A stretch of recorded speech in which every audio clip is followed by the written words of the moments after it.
let's do that. And, our input's not going to be that important anyway, but whatever the ground rules end up being, the sooner we know those, the better, and then we will start strategizing how we going to maneuver, how are we going to make it work at best for us. Health-wise? Boy, I don't know. I mean, it's like, wow, you know way more than I do right now. I'm not looking back at all. But somebody wrote up the other day. I can't remember who it was. But anyway. Health-wise, is everybody kind of in a good spot? I think we're pretty good. Yeah, I mean, you have some soft tissue stuff in summer. But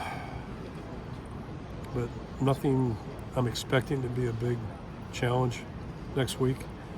And then probably, I think before I talk, I think Cohen's the only guy with a major surgery, right, that bled into the summer. He's I don't know when he's going to be ready, but he's doing really well. So, but he hasn't played football, and he hasn't, been out doing football stuff. So, and he hasn't been cleared. So he's got to get cleared, and he's got to get confidence and all that. But the good news is some guys are fast healers, some aren't. He's on the fast healer list. Kirk, regarding the quarterback situation, you've said Cade is your presumed number one. I guess, how are you approaching that going into camp? Are you telling Brendan or not just Brendan, but both of them, it's a competition? And then, what was that conversation like with Brendan and Cade when you brought him in? Yeah, I didn't even have a conversation with Cade, and I shouldn't assume things, but I am assuming things. I don't think Cade's worried. I think he's worried about getting healthy and playing. The difference is of the three guys that we're looking at, Cade's got an impressive resume. He's done it successfully, and directed his team to wins, which is what the quarterback's supposed to do. Or at least that's his number one challenge. So I don't think he's looking in the rearview mirror. He's just looking straight ahead, and I'd encourage all three guys to do that. The challenge for Cade is to be healthy, which again, this is not 1982, so there's no reason to think he won't be. And then he's got to get back in the swing of things. He's missed significant time, but that's easier if you've played well. So getting him back to where he can play is going to be, priority one. Brendan's got a lot to learn. He's the newest of the group. You could say that about Marco and Cade. I mean, back in February, it was all new to both of those guys, all of us. So, but he's been around, and I expect him to be a better player than he was last time we saw him.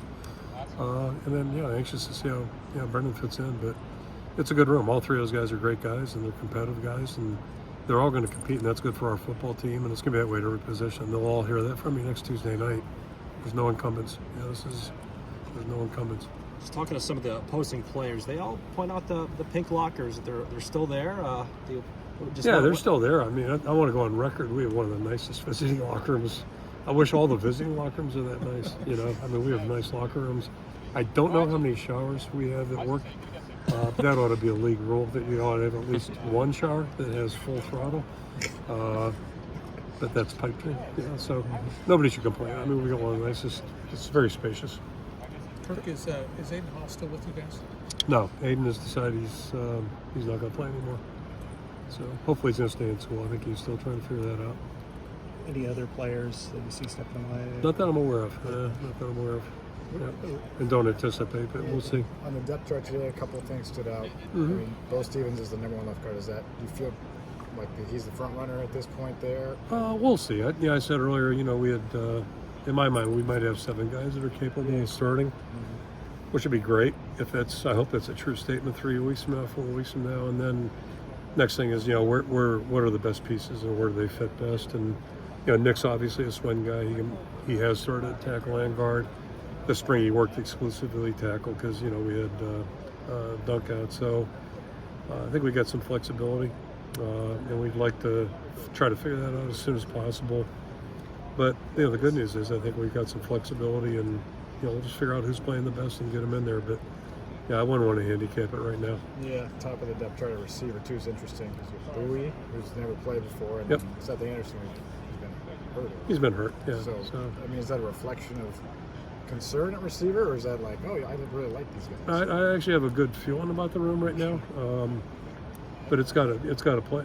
I think Jared's gonna be a really good player for us, but we don't have a lot of production in that room. That's obvious. So, but the opportunity is there for him. Hopefully, we can protect the quarterback and we deliver the ball, and those guys have to get open and make catches and tough catches. But I think we've got a probably a group of 6, 7, 8 guys. I wouldn't want to predict who's going to do what, but it's going to be interesting to see what they do, how they emerge, who doesn't, and who does emerge. And the good news is we've moved the ball and scored without having an NFL receiver, and if we can develop an NFL receiver, that'd be great. But it's not requisite to being successful. I'll go back to I don't know how many NFL guys we had then, but so it's a matter of just putting the pieces together and everybody doing their jobs. But I like the way the guys have worked. I like the progress we saw in the spring. But that being said, we got a long way to go. Also on the depth chart, John Nestor with that first team spot. Yeah. Kind of what have you seen from him, and where do you see that kind of competition standing right It's now? not necessarily like the line, but it's kind of like the line. We got good competition at corner right now, and the good news there is we weren't sure what we had start of spring practice. So now that we've gone through spring, I think we all feel pretty good about John as a football player. And it's going to be a good competitor. Deshaun, obviously, Jamari. So TJ had a really good spring. So all of a sudden I think we've got some competition, whereas we were worried, do we have any depth? And I think we got a chance. Kirk, everybody starts out, you've got to win your division in order to get where you want to be. Right. And Used to be that way. Yeah. But stylistically, Yeah. the Big Ten West had it was a line of scrimmage, very physical, because you had to beat you or Wisconsin. That was kind of the hallmark. That's no longer the case because it's an 18-team division, basically. Right. Has that changed any kind of thought process, way to attack, way to recruit, anything, because you're now an 18-team conference as opposed to a 7-team division? Yeah, not really. I think the logistics of the play, the travel, those kinds of things are probably more impactful and important. I don't think it's really going to impact the way we're thinking. We'll play the way we think is best for us to play. It gives us the best advantage of winning. And, all 3 phases are connected that way. And, other people do it the other way. And I made the example earlier, there's a reason Bob hired Mike Leach to go to Oklahoma. He had played against them, Kentucky. Maybe wasn't on the same level as some teams they competed with. That was a way for them to get to that level, and Bob felt like it was going to be best for his program at Oklahoma. And that's a good offensive system. It certainly worked well at Texas Tech for Coach Leach, and who I think is one of the best coaches of the last 20-some years. But I guess my point there is it depends on where you're at and what can work for you, and what you have access to. So I don't think it's more about the execution, having players that can do what you hope to do. Thoughts on your depth on the defensive line right now? Yeah, that's a key focus going into preseason here, and on both lines. Really interested to see what are the guys that we don't know. We know who has starting experience and who's capable. How about the guys that we don't know about? So that's going to be a really big interest area, I think, for all of us as we go through August. Who are going to be those guys on the defensive line that are going to. We've been able to play 7, 8 guys at times, and we can't do that right as I stand here right now. Same thing on offense. I mentioned we might have 7 guys that could start. After that, I'm not sure who's who and what's what, so we got to find that out. Saw a lot of encouraging things, but we got to bridge that gap fast.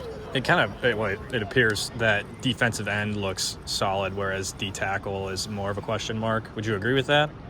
Yes and no. Okay. The potential's there, I think, at all 4 spots. But we haven't seen enough yet to say, okay, so-and-so's going to get 20 snaps this game. Has there been any thought at putting Brian Allen at the 3 tech as opposed to playing? Yeah, but we're not defensive exactly deep at end either. So Right, okay. it's. I think we got the guys in the right spots. And Okay. I don't know how much 2 positionals type stuff we'll do with the guys that are backups. Maybe some of the starters, but not the backups. Deontay's done that. No big deal. Has it been different or whatever without Brian? It's a totally different transition. Not having him around 12 years. How have you adjusted, I guess, to not having him? Life goes on. Robert Frost said that. I quote him a lot. I added to it, life comes at you. So life comes at you, you deal with it, and then life goes on. My focus for him right now is just to hope things really go well for him this season. Every reason to think they will, and certainly wish him the best.